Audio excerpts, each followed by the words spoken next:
You already know it's gonna be a good day when you not only wake up to a new episode of Moon Knight, but also a brand new trailer for Doctor Strange in the Multiverse of Madness, along with the announcement that tickets are now available to purchase. So yeah, the day is not disappointed yet, and of course in this video we're going to be breaking down the second episode of Marvel Studios' Moon Knight, Summon the Suit on Disney+. It was a phenomenal episode and there's a whole bunch of things to discuss, but before we get into it, I do want to recommend that you check out my previous breakdown on episode 1 because there were a ton of things that I brought up during that video that are answered in episode 2, but other things that are not and have become even more important as we progress through the show. So I'll leave a link to that in the description below and card suggestion pop up in the top right hand corner. All right, let's dig in. Before we get into the specifics, I do want to say that there was yet again great imagery during the episode, emphasizing the show's major themes. For example, you can see the phases of the moon drawn on like an artistic wooden circular board in Steven's apartment. Steven is sitting in between two lamps in the museum office, and of course all of the reflections and all of the mirror scenes basically when Steven and Marc are going back and forth. Just amazing cinematography. I absolutely love how they're filming this show.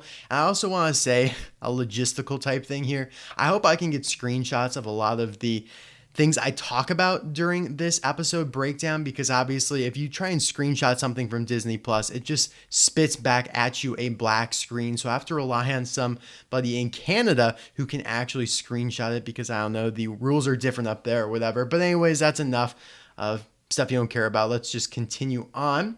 So the goons who pose as police officers reveal part of Marc Spector's backstory and how he was a mercenary. He killed a bunch of people in Egypt by lining them up and shooting them in the head, execution style, as the woman says. And I'm sure we'll learn more about this in the future. And I don't think they were just innocent people. Like, I don't think Marc Spector would do that. And we also see in this scene that the assigned agent is Nick Pepin, who's actually a real life production manager for a bunch of the Marvel movies. And again, I hope I can get screenshots so I can prove it to you. But again, if you look back, you'll be able to see that. Now, these Egyptian jackals, the big beast dogs, they're invisible to anyone not directly possessed by the gods. So Arthur and Marc/Steven can see them because they're the avatars of Ammit and Khonshu respectively. Now, while right now this makes Steven seem mad, he gets fired from his job because of this, I think it may become important later on, because I don't think any of Arthur's followers can see them either. So they don't know truly how insane he is. They don't know that he's like opening a portal to like some other realm and unleashing Egyptian jackals upon some guy. They just enjoy living in this crime-free neighborhood with free food in a cafeteria. They get to watch a little National Geographic thing on animals. I don't know what that was, what they were watching with flamingos in the background and a hummingbird. Like, great imagery again, but I don't know what that was. And so yeah, they don't fully know what he's up to, and this may result in some sort of mutiny in the future. Now, as I predicted, Arthur does try and manipulate Steven in this episode. I didn't think it would come so soon, but he's doing this, by making Khonshu and Marc seem like the villains. And I think we'll see more of this again as we go on through the episodes. I do think there was a line in a trailer that was not in this one, where Arthur directly mentions the identities of Steven, Marc, Khonshu, all the voices inside of his head basically. And again, this is only going to become more prevalent as Steven is more vulnerable to this. He's feeling very robbed by Marc. Like right now at the end of the episode, he is not in control of the body for the first time that we've seen, and so he's scared. He doesn't like this and he wants his life back. And so they're not fully in agreement. Marc and Steven, they're not in agreement as they are in the comics, at least not yet. I'm sure by the end of the series they will be working together. Mr. Knight, Moon Knight, all of that. But right now, they're more so enemies.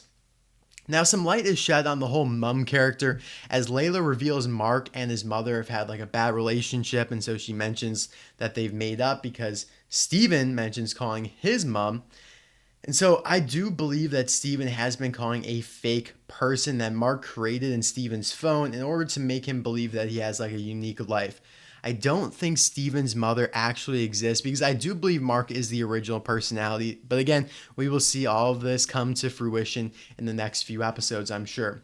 We also learned that Layla and Marc were married, or they are still married, but Marc has filed for a divorce because he wants to protect her, not only from Arthur Harrow, but also Khonshu, who later threatens to make her his next avatar if Marc were to break their deal or die, I guess, if he can die. And so do you guys think that Steven and Layla will garner some sort of relationship, or is that just too weird? Like, I feel like that might be a little too weird. It seemed like they did have a connection during their dialogue, though, in his apartment. But again, that's probably just like a byproduct of Marc's memories bleeding over into Steven's because he is now thinking that that was actually his favorite poem when it was his wife's. I also want to discuss Khonshu a bit here because I love how he looks in the show. His movement, his voice, everything is so natural. I was thinking like before this episode came out how they do like him talking, because not his voice, but like the motion of him talking, because he doesn't really have a mouth. And so they did it as in like he doesn't speak, like he doesn't move his mouth. He doesn't really have a mouth. And I kind of like this. It just makes him seem a little bit more godly, a little bit more mysterious.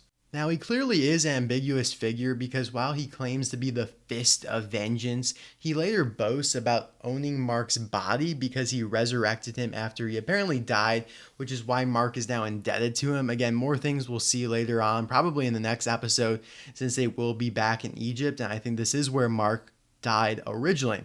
It'll be interesting to see if Khonshu ends up falling more on the good or evil side of things, but if the comics are of any indication, he will be more of an evil character, only out to pursue his own wants and desires. But it's possible, though, that he flips on the other side if he kind of gains a liking toward Marc Spector and maybe even Stephen Grant as well. So we see that Steven forms the Mr. Knight suit around him as he falls out the window fighting the Jackal, and the director did confirm that Steven will be Mr. Knight while Marc will be the Moon Knight persona. So that's interesting because in the comics Marc was both. When he gets hit by the car, we see an aerial shot that shows the top of the bus that he's in front of that also has this GRC logo on it. We saw that in the trailer. The GRC is the Global Repatriation Committee that tries and gets everyone back to where they were supposed to be, like financially, location-wise, if they were blipped out of existence. But anyway, the top of the bus says WBM0032. That's referencing Werewolf by Night issue number 32. Now, pivoting back a couple scenes to when Marc is, well, not Marc, but Steven finds Marc's storage unit, you can scan this barcode on the outside of the unit, and it takes you to a sampling of that very exact issue from 1972, Werewolf by Night, number 32. And this is more than likely foreshadowing the character's appearance in a later episode, and then ultimately leading toward his Halloween special, Werewolf by Night. And so I'll leave a link for this comic link in the description below. Of course, Marc finally takes over and we see him transform into Moon Knight. And I've been waiting for this for the whole episode and even basically episode 1, since we only got a brief taste of Moon Knight at the end of it. And it felt so good. The fight scene was great, although it was short-lived. And Marc makes short work of this Jackal and then transforms back into himself, which marks the first time we see Marc in human form, not in a mirror reflection. The scene was shown actually in the trailer, but it was reversed so that it looked like he was summoning the suit instead of getting rid of it, I guess you could say. This is now when we see Steven trapped inside Marc's mind, which again greatly depicts the mental health component of this show, and so I love that. And you can really hear the fear in Steven's voice, and while Marc tries to calm him down, he is eventually fed up with him and tries to shatter the mirror to make the reflection go away. You can tell Marc cares about Steven, but obviously he just becomes super frustrated with him because, I mean, Steven is overcome with emotions, and so he's just kind of rambling on and not trying to listen to Marc. I think the reason that Marc does care for him, though, is because he knows that when he finally does repay his debt to Khonshu, Marc will fully die and Steven will have control of the body for the rest of his life. And so he wants Steven to have a good life once Marc eventually dies. Although Marc thinks that this will be the case, but Arthur says that Khonshu always has one final thing for his avatar to do. So it's possible that Marc will never really be freed of this debt. Now, Ahmed's vision, as we fully learn during this episode, is the same pretty much as Hydra's in Captain America the Winter Soldier. the helicarriers in that movie were going to kill anyone who could possibly pose a threat to Hydra. And then Jasper Sitwell, the agent who is eventually killed by the Winter Soldier, clarifies this to say that they will kill you if they think you could be a threat in the future. So before you even do anything, like he even was saying, yeah, they factor in like your SAT scores. So if you like do well on your SAT and if you do something else that's a little bit edgy, Hydra is going to kill you. And this is exactly what Ammit and Arthur Harrow are trying to accomplish, killing innocent people in the present, because in the future, Ammit, quote unquote, knows they'll commit a crime or sin. Now, my last point is how they end off in Egypt as Khonshu and Marc try to reach Ammit's tomb, or Ushabti as Layla calls it, before Arthur Harrow. I like how it showed yet another cracked mirror, as if Marc and Steven had yet another interaction like this in his Egyptian apartment here.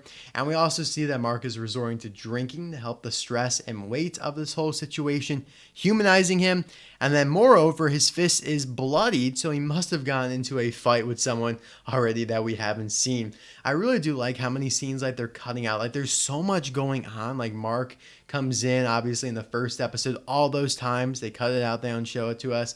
Just this creates such an element of mystique, and I've been really enjoying that because it just really has been leaving me wanting more, especially more Moon Knight. I want to see him in the costume more and more, and I'm sure as we progress through the series we will get more of that. We have 4 episodes left, cannot wait for them. I really am liking this show. I think it is my favorite so far. I did like WandaVision a lot, so we'll see if it can eclipse that. But yeah, guys, thank you for watching my breakdown of this episode. I hope you enjoyed it. I will see you guys next week for episode 3. Bye now.